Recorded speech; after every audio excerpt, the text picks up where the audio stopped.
Officer Blaine Whitaker saw the gray hair, the trembling hands, and the cane, and assumed he had found a victim, not an opponent. He laughed when he clicked those handcuffs onto her arthritic wrists, mocking a 74-year-old woman's pleas for dignity. But he misread the situation entirely. That trembling wasn't fear. It was rage.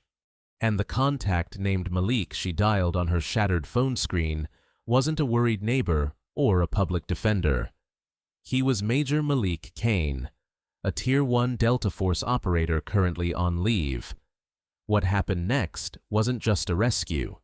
It was a systematic dismantling of corruption that would bring the entire city to its knees. This is the story of how one arrogant badge messed with the wrong mother. The hydrangeas were thirsty. That was the only thing on Zara Kane's mind as she stepped off her porch, the wooden steps creaking familiarly under her weight. At 74, Zara moved with a deliberate rhythmic slowness, her movements dictated by the weather in her joints. Today, the humidity in the North Carolina air was thick, promising a storm later in the afternoon. But for now, the morning sun was golden and deceptive. She adjusted her straw hat, the one with the frayed blue ribbon she had worn since her husband Terrence passed. The neighborhood of Oak Creek had changed since then. The small, modest brick bungalows that used to house factory workers and school teachers were slowly being bought up, knocked down, and replaced with towering modern boxes of glass and gray siding. The faces were changing too. There were fewer porch sitters these days, fewer waves from across the street, but Zara remained. She was a fixture rooted as deeply as the ancient oak tree that shaded her driveway.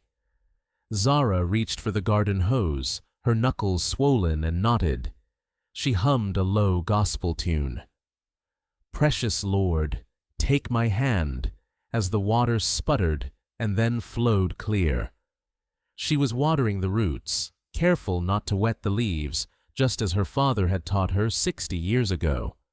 The silence of the street was sliced open by the low, guttural growl of an engine. Zara didn't look up immediately. Cars drove too fast down Elm Street all the time, but the growl slowed, transforming into the distinct idle purr of a police cruiser. The tires crunched gravel as the vehicle pulled partially into her driveway, blocking the path to the mailbox. Zara straightened up, wiping her hands on her floral apron. She squinted against the sun. It was a black and white SUV, the emblem of the Metro Police Department emblazoned on the side. Two doors opened. From the driver's side emerged Officer Blaine Whitaker. He was a man who carried his weight in his chest and shoulders, a physique that had once been muscular, but was now softening into doughy aggression. He wore his sunglasses on the back of his shaved head, and his thumbs were already hooked into his tactical vest. He looked like a man who was bored and looking for a reason not to be. From the passenger side came a younger man, Officer Declan Hayes. He looked barely out of the academy, his uniform crisp and ill-fitting, his eyes darting nervously toward the houses across the street. "Morning," Zara called out, her voice raspy but polite. She believed in manners even when others didn't. "Can I help you, gentlemen?" Whitaker didn't answer immediately. He walked halfway up the driveway, chewing on a piece of gum with an open mouth. He stopped near the azaleas, looking her up and down with a gaze that felt like a physical shove. "You live here?" Whitaker asked. "No, ma'am. No morning. Just the accusation disguised as a question." Zara stiffened. "I've lived here, officer. My name is on the deed and the mailbox." Whitaker smirked, a quick, humorless twitch of his lips. "We've had reports." "Reports?" Zara frowned, turning off the nozzle of the hose. The silence returned, heavier now. "Reports of what?" "Excessive gardening, loitering," Whitaker said, taking another step forward. "Suspicious activity, potential casing of the property." Zara let out a sharp, incredulous laugh. "Casing the property, officer. A 70-year-old woman with a cane and a bad hip is hopping fences and peeking in windows. You can't be serious." "Let's see some ID," Whitaker demanded, extending a hand. "I don't carry my purse when I'm watering the hydrangeas," Zara said, her dignity hardening into steel. "It's inside. If you want to wait, I can go get it. Or better yet, you can ask Mrs. Landon next door. She's known me for 30 years. I'm not asking the neighbors, and I'm not letting you go inside to retrieve a weapon." Whitaker snapped. He unhooked the thumb brake on his holster, not drawing the gun, but resting his hand on it. The threat was clear. "Officer Whitaker." The younger cop, Hayes, piped up from the back. His voice wavered. She looks like she lives here, man. Look at the pictures on the porch. That's her in the photos." Whitaker whipped his head around. "Shut it, Hayes. I'm training you on situational awareness. Suspects lie. They use props. Secure the perimeter." Whitaker turned back to Zara. The air between them crackled. Zara Kane had raised 3 boys. She had buried a husband. She had worked 40 years as a registered nurse in the trauma ward of Chaos. She did not fear blood, and she did not fear bullies. "Get off my property," Zara said. Her voice was quiet, trembling not with fear, but with the effort of control. "You have no warrant. You have no cause. You are harassing an old woman." Whitaker's face turned a mottled shade of red. He wasn't used to compliance issues from people who looked like Zara. He stepped into her personal space, the smell of stale coffee and aggression radiating off him. "You are failing to identify," Whitaker barked, "and you are resisting a lawful order. Turn around, hands behind your back." "For what?" Zara cried out, stepping back, her heel catching on the garden hose. "For watering my flowers. For disorderly conduct and failure to comply," Whitaker shouted. He lunged. The contact was shocking in its violence. Whitaker didn't just grab her, he seized her. His large, calloused hand wrapped around Zara's upper arm, squeezing tight enough to bruise the thin, papery skin instantly. "Hey!" Zara screamed, the sound tearing from her throat, raw and terrified. "Let me go! You're hurt! You're hurting me!" "Stop resisting!"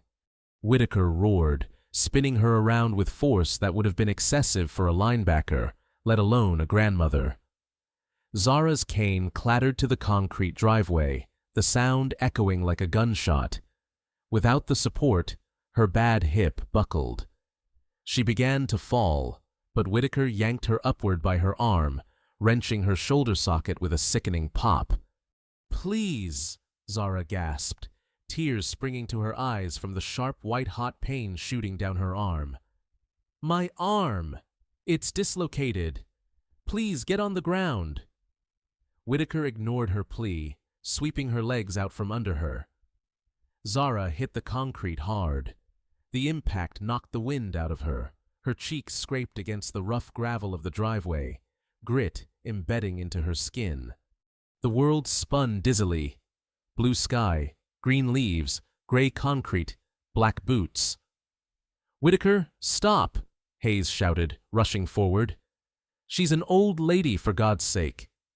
"Back off, Hayes!" Whitaker yelled over his shoulder, pressing his knee into the small of Zara's back. The weight was crushing. Zara wheezed, struggling to draw breath into her compressed lungs. She reached for her waistband. "You saw it." "I didn't see anything," Hayes argued, panic rising in his voice, but he didn't physically intervene. He stood there paralyzed by the hierarchy of the badge, watching a crime unfold in slow motion. Whitaker grabbed Zara's wrists. She had arthritis in both hands, her fingers permanently slightly curled. He forced them together behind her back, twisting them at an unnatural angle. "You're breaking them," Zara whimpered, her face pressed into the dirt. Oh God, you're breaking them. Click, click. The handcuffs bit into her wrists tight. Too tight. Whitaker yanked her up by the chain of the cuffs, forcing her to her knees. Zara cried out, a sound of pure agony that pierced the quiet Sunday morning. That scream woke up the street. Doors flew open. Mrs. Landon, the 80-year-old neighbor, came out in her bathrobe. A young couple from the new modern house across the street ran out, phones already raised. "What are you doing to her?" Mrs. Landon shrieked, shuffling as fast as she could toward the driveway. "That's Zara. She's the head of the church choir. Get off her! Back up! Police business!" Whitaker shouted, pointing a finger at the gathering crowd. He was sweating now, the adrenaline of the assault mixing with the realization that he had an audience. But instead of backing down, he doubled down. It was the bully's instinct. She attacked an officer. Whitaker lied, his voice loud enough for the cameras. "She is under arrest." Zara knelt on her own driveway, dust on her Sunday dress, blood trickling from a scrape on her cheek. She felt humiliated. She felt small. But beneath the pain, the old steel of the Kane bloodline began to cool and harden. She looked up at Hayes, the rookie. He was pale, shaking. "Son," she whispered, her voice cracking. "Check my pocket." "What?" Hayes blinked, startled. "My apron pocket," she rasped. "My phone. I have a right. I have a right to make a call. You can make a call at the station." Whitaker sneered, dragging her toward the cruiser. "Number." Zara planted her knees, refusing to move. The neighbors were shouting louder now. "I know my rights. You are detained on private property without a warrant. I have a right to notify my family before you take me anywhere, unless you want a kidnapping charge added to your lawsuit." It was a bluff, legally speaking, but the word lawsuit and the growing crowd of recording iPhones made Whitaker pause. He knew the optics were bad. If he let her make a call, maybe it would de-escalate the mob forming on the sidewalk. He assumed she'd call a crying daughter or a local public defender who wouldn't pick up on a Sunday. "Fine," Whitaker spat. He reached into her apron, pulled out an old cracked smartphone, and unlocked it. She didn't use a passcode. He held it to her ear, mocking her. "Make it quick, Grandma. Tell him to bring bail money." Zara didn't scroll through her contacts. She didn't need to look up the number. It was on speed dial number 1. She leaned her head toward the phone. Whitaker held her eyes closing as the line rang. 1 ring, 2 rings. "Mom." The voice on the other end was clear, alert, and instantly worried. It wasn't a sleepy Sunday voice. It was a voice that was always ready. "Malik," Zara said, her voice breaking for the first time. "Malik, baby." "Mom, what's wrong? Why do you sound like that?" The shift in tone was instantaneous, from son to soldier. "I'm at home, Malik. There's a policeman. Officer." She looked up, reading the badge number through her swollen eyes. "Officer Whitaker, badge number 492, and Hayes." "What did they do?" The voice on the phone went cold. Ice cold. "He hurt me, baby. He threw me down. My arm. I think my arm is bad. They have me in cuffs in the driveway." There was a silence on the other end of the line. It wasn't an empty silence. It was a terrifying, loaded silence. The sound of a predator calculating the distance to its prey. "Are you safe right now? Are they still touching you?" He's holding the phone. He's standing over me. "Okay," Malik said. His voice was terrifyingly calm. "Mom, listen to me. Do not say another word. Do not resist. I am at the gym on 4th. I'm coming." "Malik, don't do anything crazy," she whispered. "I won't," Malik promised. "I'm going to do everything exactly by the book. Put him on." What? Put the officer on the phone. Zara looked at Whitaker. He wants to talk to you. Whitaker laughed, a cruel, barking sound.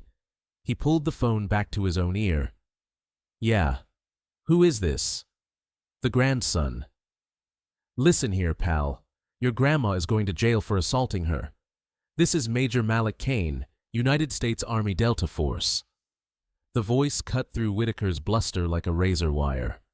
I'm currently on terminal leave, but I retain full active status. You are currently violating the civil rights of a dependent of a Tier 1 operator. If you move her 1 inch from that driveway before I arrive, I will consider it an act of kidnapping, and I will use necessary force to interdict. Do you understand me? Whitaker blinked. He looked at the phone, then down at the old woman. He rolled his eyes. Yeah, sure. And I'm the King of England. Tell it to the judge, G.I. Joe.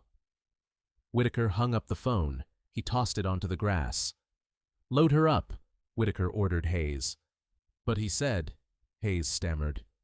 He's a liar, Whitaker said, grabbing Zara by the arm again. Just some punk trying to scare us. Let's go. But as they dragged Zara toward the back seat, a low rumble began to vibrate the air. It wasn't a police cruiser. It was the roar of a high-performance engine pushing redline, getting closer, fast. Whitaker paused, hand on the car door. He looked down the street. A matte black Ford F-150 Raptor, lifted and modified, turned the corner at the end of the block. It didn't slow down. It roared down the residential street with the terrifying velocity of a missile. What the? Whitaker muttered. The truck screeched to a halt right behind the cruiser, blocking it in completely. The driver's door flew open before the truck had even fully settled on its suspension. A boot hit the pavement. Major Malik Kane stood up. He was 6 feet 4 inches, wearing gym shorts and a tight army green t-shirt that strained against muscles built for war, not for show. He didn't have a gun in his hand. He didn't need one.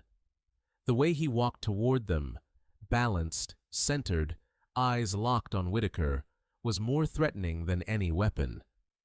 Whitaker put his hand on his holster. Stay back. Police.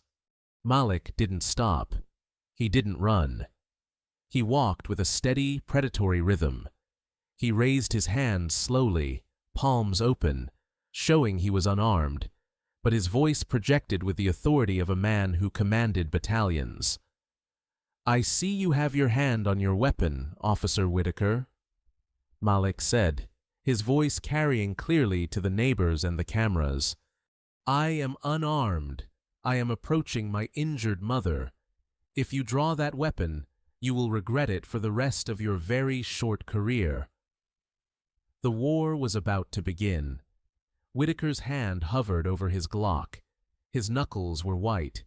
In any other situation, against any other civilian, he would have drawn the weapon by now. But something about the man standing feet away stopped him. It wasn't just the size of Malik Kane. It was the stillness. Most people scream when they are angry. They flail. They posture. Malik did none of that. He stood with his feet shoulder-width apart, his hands open and visible at chest height, his breathing rhythmic and controlled. His eyes, dark and unblinking, dissected Whitaker like a biology student dissecting a frog. "Step back, sir," Whitaker yelled, his voice cracking slightly. "This is a crime scene." "This is my mother's driveway," Malik corrected, his voice a low rumble that vibrated in the humid air. "And you have assaulted a 74-year-old woman. I am checking her vitals. If you shoot me, make sure you kill me, officer, because if I survive, you won't like what happens next." Malik knelt. He turned his back on the armed officer, the ultimate display of dismissal. "Mom," Malik whispered, his demeanor shifting instantly from warrior to son. He touched her cheek with gentle fingers. "Look at me. Breathe." Zara was sobbing quietly now, the adrenaline fading, replaced by the throbbing ache in her shoulder and wrists. "My arm, Malik. It hurts so bad." Malik's eyes tracked down to her shoulder. It was slumped forward, the joint clearly dislocated. He saw the bruises blooming on her triceps like dark ink in water. He saw the tight metal cuffs digging into her arthritic wrists. A vein in Malik's temple pulsed once. It was the only sign of the volcanic rage boiling inside him. He had spent years hunting terrorists in the mountains of Afghanistan and the deserts of Syria. He had kicked down doors to save strangers. And here, in his own hometown, a man with a badge had done this to the woman who taught him to pray. Malik stood up slowly. He turned to face Whitaker. "Unlock the cuffs," Malik said. It wasn't a request. "She's under arrest." Whitaker spat, though he took a half-step back. "Assaulting an officer, resisting arrest." "My mother has walked with a cane for years," Malik said, pointing to the hickory stick lying in the grass. "You're telling me she assaulted you, a 200-pound man in body armor." She lunged." Whitaker lied. The lie tasted sour in the air. Malik looked at Hayes. The rookie was standing by the trunk of the cruiser, looking like he wanted to vomit. "Officer Hayes, is it?" Malik asked. He didn't shout. He spoke to Hayes like a disappointed teacher. "I know your father, Bob Hayes, runs the hardware store on Main. Good man. Does he know his son stands by and watches elderly women get tortured?" I didn't," Hayes stammered, sweat pouring down his pale face. "You are witnessing a felony," Malik said, his voice hard. "Deprivation of rights under color of law. Title 18, U.S. Code, Section 242. If you don't take those cuffs off her right now and call paramedics, you are an accessory. You will go to federal prison alongside him." "Don't listen to him, Hayes," Whitaker roared. "Call it in. Officer in distress. Get backup." Hayes looked at Whitaker, then at Zara, weeping in the dirt. He looked at Malik, who stood like a statue of judgment. The boy in the uniform broke. Hayes stepped forward, fishing for his keys. "Blaine, I'm taking them off. Her arm is messed up, man. We can't leave her like this. You touch those cuffs, and I write you up for insubordination," Whitaker threatened. "Write me up, then," Hayes muttered. He knelt beside Zara. "I'm sorry, ma'am. I'm so sorry." As the cuffs clicked open, Zara groaned. Her arms fell limp. Malik was there instantly, supporting her weight. "Don't move the shoulder, Mom," Malik said gently. "We're going to get you to the hospital, but not yet. We need everything documented here first." Whitaker had retreated to his radio. He was shouting codes, calling for immediate assistance, claiming a hostile crowd and an aggressive suspect. He was trying to control the narrative. He was trying to bury the truth under a wave of blue lights. Malik pulled his own phone from his pocket. He didn't call 911. He didn't call the police station. He dialed a number with a Washington, D.C. area code. "Kane," a voice answered on the first ring. It was sharp, clipped. "Colonel," Malik said, his eyes never leaving Whitaker. "I need the protocol initiated. Code Black, domestic soil. I have a hostile entity violating the Soldiers and Sailors Civil Relief Act and engaging in police brutality against the immediate family of a Tier 1 asset." "Location?" the colonel asked. "No questions about, are you sure?" The colonel knew Malik Kane didn't bluff. Oak Creek, North Carolina. "Officer Blaine Whitaker, I need JAG.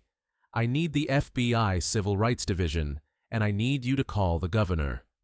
"Sit tight, Sergeant Major. The cavalry is rolling." Do not engage unless lethal force is used against you. Understood, Malik said. But Colonel, if he touches her again, I can't promise I won't turn him into a past tense verb. Understood. Malik hung up.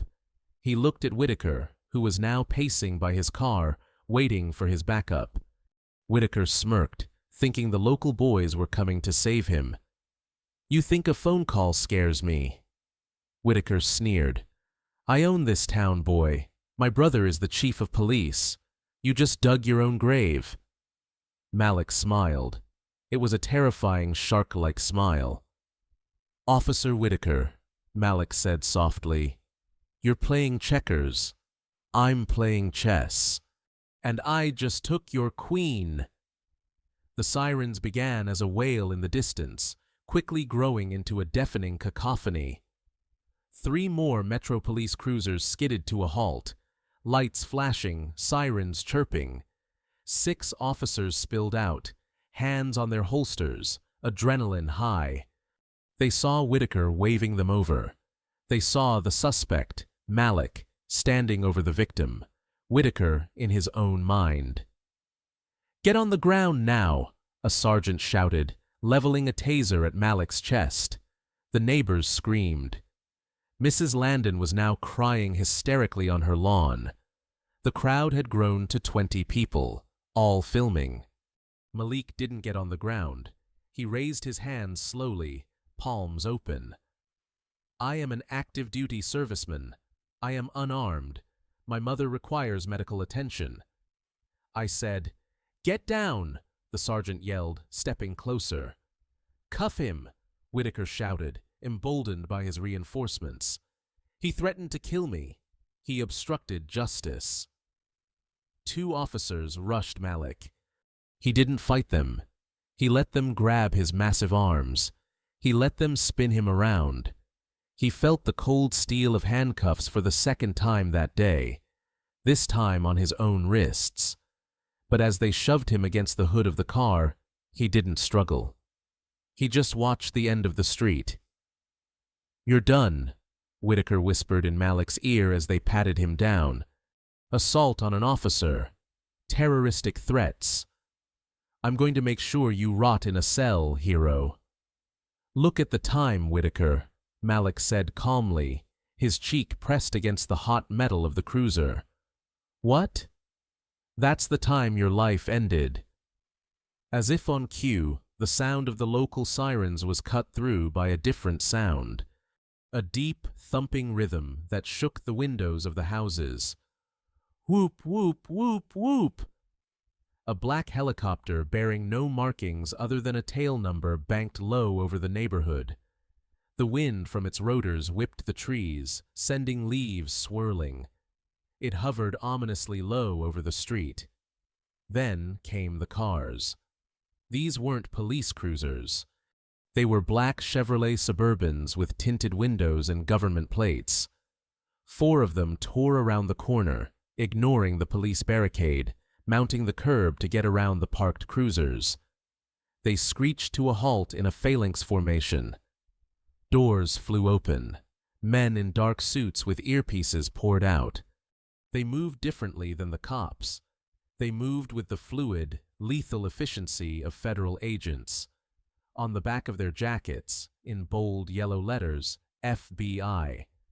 Behind them, from the lead SUV, stepped a man in a pristine gray suit. He was older, with silver hair and a face carved from granite. He carried a leather briefcase.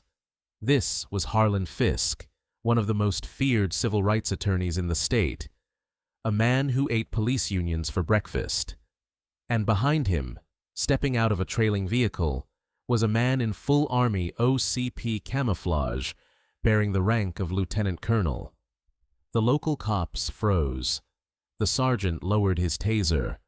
Whitaker's mouth fell open. The lieutenant colonel marched straight toward the police sergeant. Who is in command here? I am, sir. Sergeant Ronan, the cop stammered. We have a situation. You certainly do. The colonel barked. You have a highly decorated Delta Force operator in handcuffs for checking on his mother. You have federal agents on scene investigating a civil rights violation. And you have seconds to unhand my soldier before I have the military police dismantle this station brick by brick. Sergeant Ronan looked at Malik, then at Whitaker. The color drained from his face. Delta Force. Uncuff him, Ronan ordered his men. Now. The officers scrambled to unlock Malik. Malik rubbed his wrists, his expression unchanging. He walked past the stunned police officers and stood next to the colonel. "Report, Sergeant Major," the colonel said.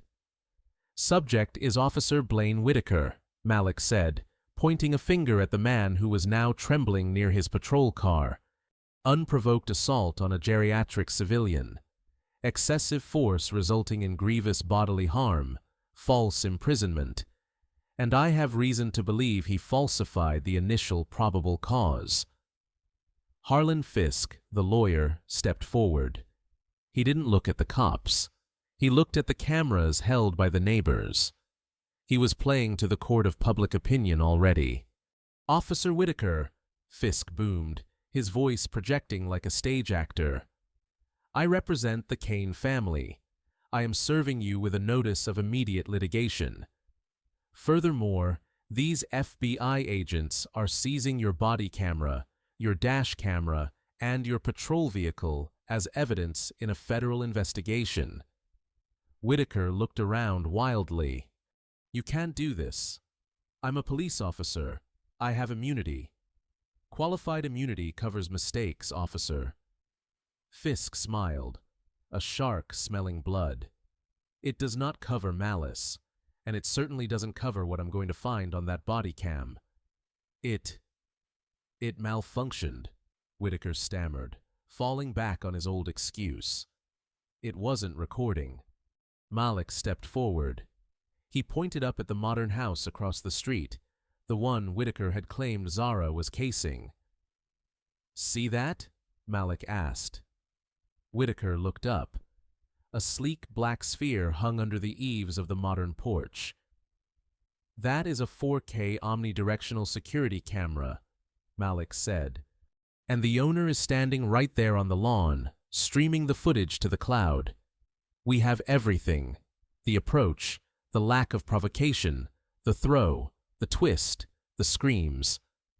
Malik leaned in close, so only Whitaker could hear him. "I told you," Malik whispered. "Hard karma." An FBI agent stepped forward, holding a pair of handcuffs. "Officer Blaine Whitaker, you are being detained for questioning regarding federal civil rights violations." The silence that followed was heavy. The local cops watched in shock as one of their own was turned around and cuffed by the feds. The click-click was the same sound Zara had heard, but this time it sounded like justice. But the nightmare wasn't over. As they led Whitaker away, Malik turned back to his mother.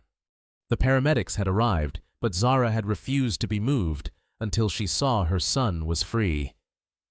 "Malik," she whispered, her face pale. She slumped. It was all over. Malik caught her before she hit the ground. Her eyes rolled back. The shock and the pain had been too much for her heart. "Medic!" Malik screamed, a sound of pure terror that the guns and the cops had failed to elicit. "Get over here now." The twist wasn't just the arrest. The twist was that the battle was won, but the war for Zara's life was just starting. The fluorescent lights of the ICU waiting room buzzed with a sound that felt like a drill pressing into Malik's skull. The air smelled of antiseptic and stale coffee, the universal scent of bad news. Zara Kane was stable but fragile. The fall hadn't just dislocated her shoulder. The shock of the assault had triggered a stress-induced cardiomyopathy, broken heart syndrome. Her heart muscle, stressed beyond its limit by the adrenaline and fear, had stunned itself. She was currently sedated, a symphony of wires and tubes tethering her to this world. Malik stood by the window, staring out at the parking lot of St. Jude's Medical Center. He hadn't changed clothes. He was still in his gym shorts and tight t-shirt, now stained with the sweat of a day that felt a year long. He looked like a caged tiger, his reflection in the glass dark and brooding. Behind him, Harlan Fisk, the high-powered attorney, was on a call. His voice was hushed but lethal. "I don't care what the police union rep says. Harlan, if they release that statement, I will sue them for defamation before the ink is dry. She is a retired nurse and a church deacon, not a known agitator." Fisk hung up and walked over to Malik. "They're trying to spin it, Major. The department just released a preliminary press briefing. They aren't admitting fault.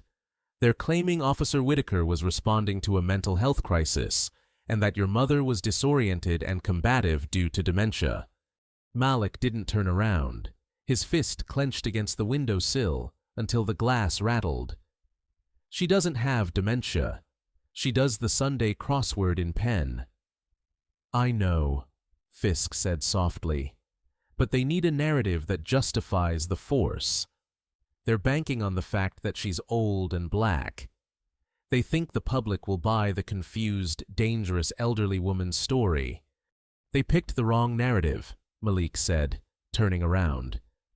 His eyes were dry, but they burned with a cold, terrifying fire. "And they picked the wrong family." At that moment, Malik's phone buzzed. It was the colonel. "Turn on the TV, Channel 8. Malik grabbed the remote and flicked on the wall-mounted television.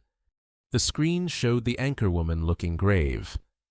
The headline at the bottom read, "Exclusive video surfaces of Oak Creek arrest.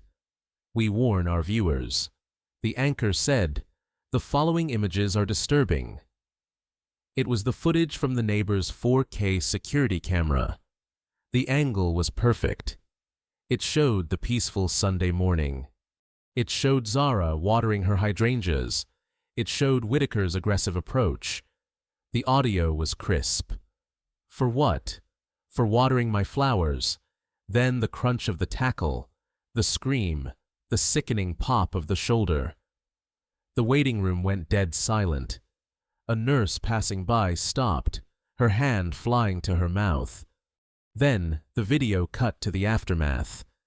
Malik's arrival, the truck blocking the cruiser. The way he stood there, calm, hands up, while Whitaker shouted lies. The anchorwoman returned, looking visibly shaken. This video, provided to us by a neighbor who wishes to remain anonymous, directly contradicts the statement released by the Metro Police Department. We have reached out to Chief Whitaker for comment, but have received no response. Malik watched the screen. The video had been uploaded to social media simultaneously. The view count was ticking up in real time. The narrative wasn't just broken, it was obliterated. "That's the kinetic strike of the information age," Fisk murmured, a small grim smile playing on his lips. "Public opinion just shifted from wait and see to burn it down." But Malik wasn't smiling. He was looking at the comments rolling in on the live feed. People were angry. But Malik noticed something else. A comment from a user named Oak Creek Resident 88 caught his eye. Whitaker did this to Mr. Ronan last month too. Accused him of loitering on his own porch. Ronan moved to Florida the next week, sold his house cheap. Another comment. Same with Mrs. Serena on Elm. Harassed her until she sold. Who is buying these houses? Malik zoomed in on the screen. The pattern. It wasn't just racism. It wasn't just a bad apple cop having a bad day. "Fisk," Malik said, his voice dropping to a low, dangerous growl. "This wasn't an arrest. It was an eviction." "What do you mean?" "Whitaker isn't just a bully," Malik said, his mind shifting into tactical analysis mode. He was connecting the dots, the loitering accusations, the specific targeting of elderly homeowners in a gentrifying neighborhood, the aggressive push to criminalize their existence. He's a cleaner. He's clearing the board. Malik looked at the colonel who had just walked into the waiting room. "Colonel," Malik said, "I need intel. Run a financial background check on Officer Blaine Whitaker and his brother, the chief, and I need to know who has bought the last 5 properties on Elm Street." The colonel nodded. "I'll have the analysts on it. You think this is organized?" "I think my mother didn't get beaten up because she was black," Malik said, his jaw tightening. "She got beaten up because her house sits on a double lot, and someone wants to build condos there." The investigation room at the FBI field office was quiet, save for the hum of computer servers. Malik wasn't supposed to be there.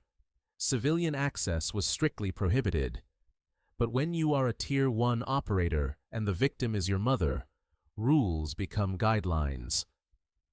Agent Harlan, the lead FBI investigator, threw a file onto the metal table.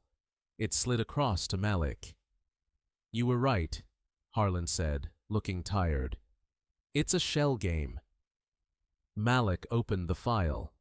It was a complex web of LLCs, limited liability companies. The last 6 houses in Oak Creek were purchased by Oakview Development LLC, Harlan explained. They bought them for 30% under market value.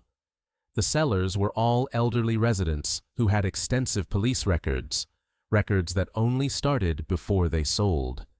"Harassment campaigns," Malik said, reading the file. "Whitaker hits them with fines, citations, loitering charges, noise complaints. He makes their lives a living hell until they just want to leave." "Exactly," Harlan nodded. "And here is the kicker. Oakview Development LLC is registered in Delaware, but the operating papers trace back to a holding company owned by a man named Harlan Reed." "Reed?" Malik tested the name. "Who is he?" "Local real estate mogul, big donor to the Police Benevolent Association," Harlan said. "And guess who sits on the board of his charitable foundation?" Malik flipped the page. A photo stared back at him. A man in a police dress uniform shaking hands with a slick-looking developer. Chief of Police Gary Whitaker, Blaine Whitaker's older brother. The chief sends his brother to terrorize the homeowners. Malik summarized, his voice flat. The brother creates a criminal record for them, devaluing the property and pressuring them to sell. The developer buys it cheap. The chief gets a kickback disguised as a donation or a consulting fee. "It's a textbook RICO case," Fisk said from the corner of the room. "Racketeering, extortion, wire fraud. This destroys the entire department." "We have enough for an indictment on Blaine Whitaker," Harlan said. "But the chief, he's insulated. We need a smoking gun to link him directly to the orders. Without that, he claims his brother went rogue and washes his hands of it." Malik stood up. He walked to the whiteboard where the timeline of events was drawn. He stared at the date of his mother's attack. "Blaine Whitaker is a bully," Malik said, "and bullies are cowards. He won't do time for his brother. If we squeeze him, he flips." "He's in a holding cell," Harlan said, lawyered up. "He's not talking." "He's not talking to you," Malik corrected, "because he thinks his brother can save him. He thinks the blue wall of silence will hold."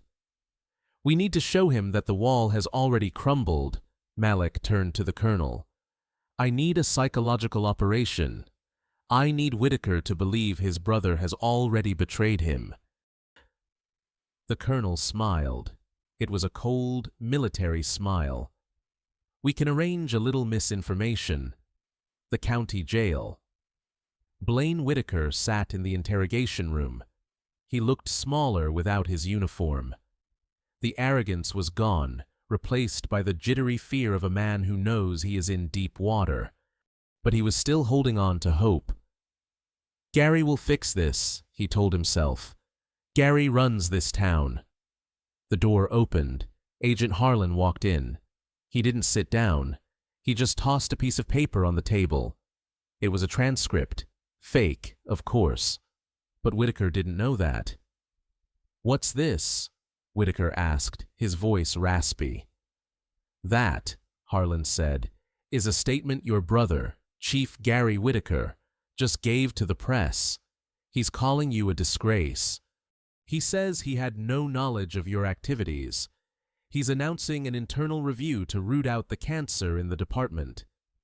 "You're the cancer, Blaine." Whitaker read the paper. His hands began to shake. Officer Whitaker's actions were the result of his own instability. "I have long suspected he was unfit for duty. He's throwing you to the wolves, Blaine," Harlan said, leaning in. "He's going to let you take the fall for the assault, the civil rights violations, the fraud. You're looking at 20 years easy, federal time. You know what they do to cops in federal prison." Whitaker looked up. His eyes were wet. The betrayal broke him faster than any physical threat could have. He told me to do it," Whitaker whispered. Harlan didn't react. He just tapped the table. "I can't hear you." "He told me to do it!" Whitaker screamed, slamming his fist on the table. "Gary, he gave me the list of addresses. He said, 'Shake them up, make them want to leave.' He said Reed would cut us in for 10% of the flip." Harlan smiled. "You want to tell that to the recorder, Blaine? You want a deal?" "I want that son of a bitch in the cell next to me," Whitaker hissed.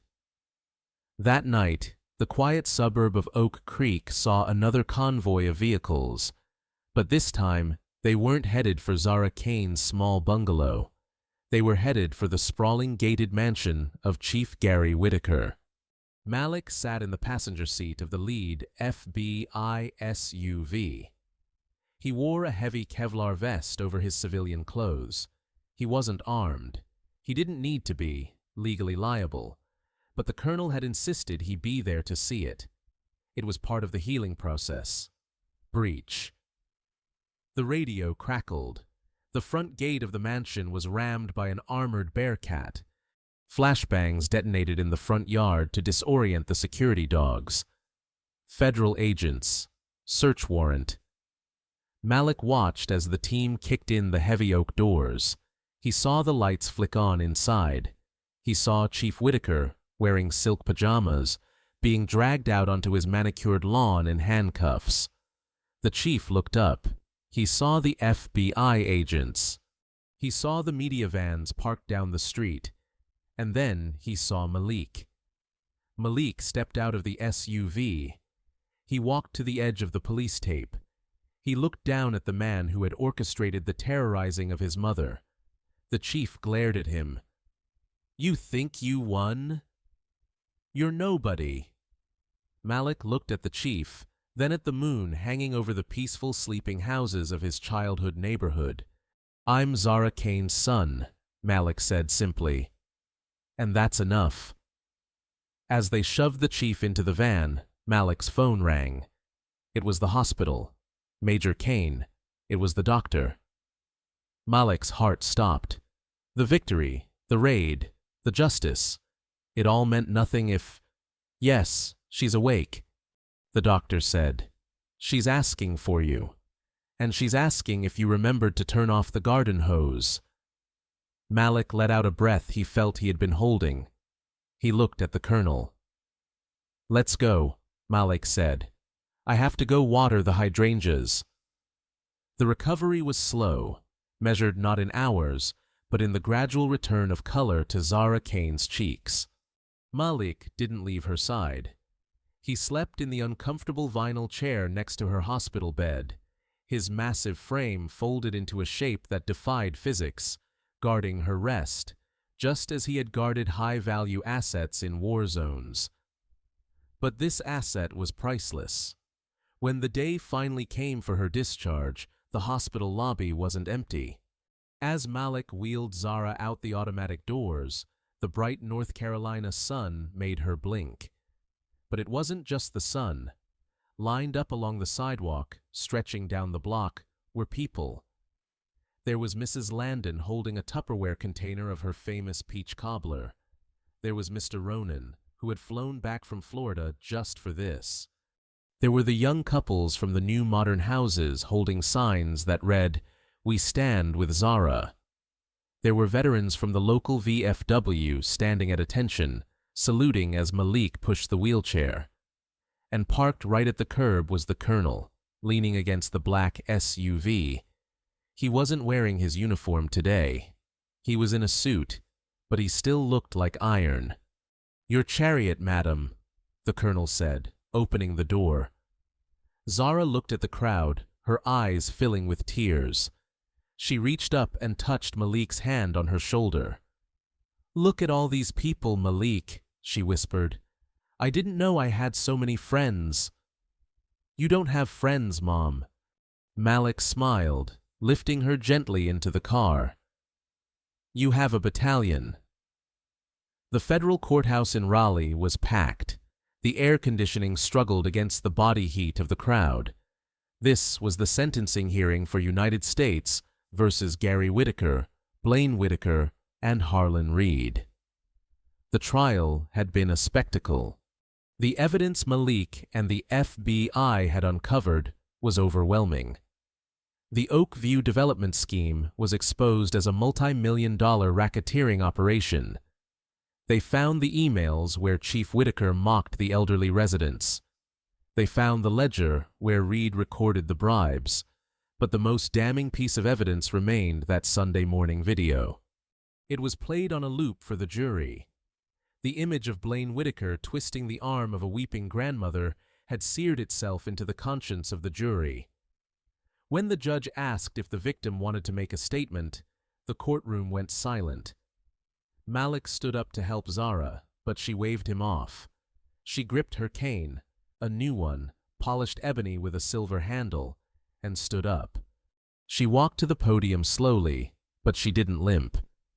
Her shoulder had healed, but the stiffness remained, a permanent reminder. She looked at Blaine Whitaker. He was pale, gaunt, stripped of his uniform and his arrogance. He couldn't meet her eyes. "Mr. Whitaker," Zara said, her voice clear and strong, amplified by the microphone. "You broke my arm. You bruised my ribs. You humiliated me in front of my neighbors." She paused. "But you also did something else. You woke up a sleeping giant. You thought because I was old, I was weak. You thought because I was alone, I was voiceless. You forgot that even the oldest tree has roots that go deep, and if you try to pull it up, you might just bring the whole mountain down on top of you." She looked at the chief, then at Reed. "You three men treated my neighborhood like a game of Monopoly. You treated people like pieces on a board. But God doesn't like ugly, and he certainly doesn't like thieves who wear badges." She turned to the judge. "Your Honor, I don't want revenge. Revenge is for the Lord. I want justice. I want to know that when I water my hydrangeas next Sunday, no one is going to come onto my property and treat me like a criminal. I want to know that the badge means protection, not predation." Zara sat down. The silence lingered for a long time. The judge adjusted his glasses. He looked at the defendants with a gaze that promised no mercy. "In my years on the bench," the judge said, "I have rarely seen such a calculated abuse of power. You didn't just break the law, you broke the public trust." The gavel came down like a hammer strike. Blaine Whitaker, 15 years in federal prison for deprivation of rights under color of law and assault. Gary Whitaker, 25 years for RICO violations, conspiracy and wire fraud. Harlan Reed, 10 years plus a restitution fine of $15 million to be paid to the victims of his real estate scheme. As the bailiffs led them away in shackles, Blaine Whitaker looked back one last time. He saw Malik standing tall next to his mother. Malik didn't smile. He didn't gloat. He just gave a single slow nod. Checkmate. It was a Sunday morning. The air was crisp, hinting at autumn. The leaves on the great oak tree were turning a burnt orange. Zara Kane stepped off her porch. The cane was in her left hand. Her right hand held the garden hose. The street was quiet, but it was a different kind of quiet now. It wasn't the silence of fear or emptiness. It was the peaceful silence of a neighborhood at rest. The for sale signs that had plagued the street were gone. The new families waved as they drove by. Mr. Ronan had moved back into his house 3 doors down, using the settlement money from the lawsuit to fix up his roof. A matte black truck pulled into the driveway. Malik hopped out, wearing jeans and a flannel shirt. He carried a bag of groceries. "Morning, Mom," he called out. "Morning, Malik." She smiled, spraying a fine mist over her hydrangeas, which were blooming bigger and bluer than ever before. Malik walked up the driveway. He stopped at the spot where the concrete was still slightly discolored from where Zara's blood had fallen. He stared at it for a moment, the memory flashing, the cuffs, the scream, the rage. "You okay?" Zara asked, noticing his pause. Malik looked up at her. The rage was gone. The soldier was at rest. "Yeah, Mom," he said, walking over and kissing her on the cheek. "I'm good, just admiring the flowers." "They need water," Zara said, turning the nozzle. "They need strong roots to survive the heat." "They have strong roots," Malik said, putting his arm around her small shoulders. "The strongest I know." From down the street, a police cruiser turned the corner. It was a new officer, a young woman. She slowed down as she passed the house. She rolled down the window, smiled, and gave a respectful wave. Zara waved back. "See," Zara said, turning back to her son. "Not all of them are bad, Malik. We just had to weed out the garden." Malik laughed, a deep, genuine sound that echoed in the morning air. "Yes, Mom," he said. "The garden looks perfect now." The water from the hose caught the sunlight, creating a small, fleeting rainbow over the driveway. It was a bridge of light over the place where the darkness had tried to win and failed. That day in Oak Creek proved that true strength isn't found in a badge, a gun, or a bank account. It's found in the love of a son for his mother and the courage of a woman who refused to stay down. Officer Whitaker thought he was fighting an old lady. He didn't realize he was fighting an entire army. Justice might be blind, but sometimes it has Delta Force aim. If you believe that karma always comes for those who abuse their power, and you stand with mothers like Zara everywhere, hit that like button. Share this story to remind everyone that no one is above the law. And don't forget to subscribe for more stories of justice served.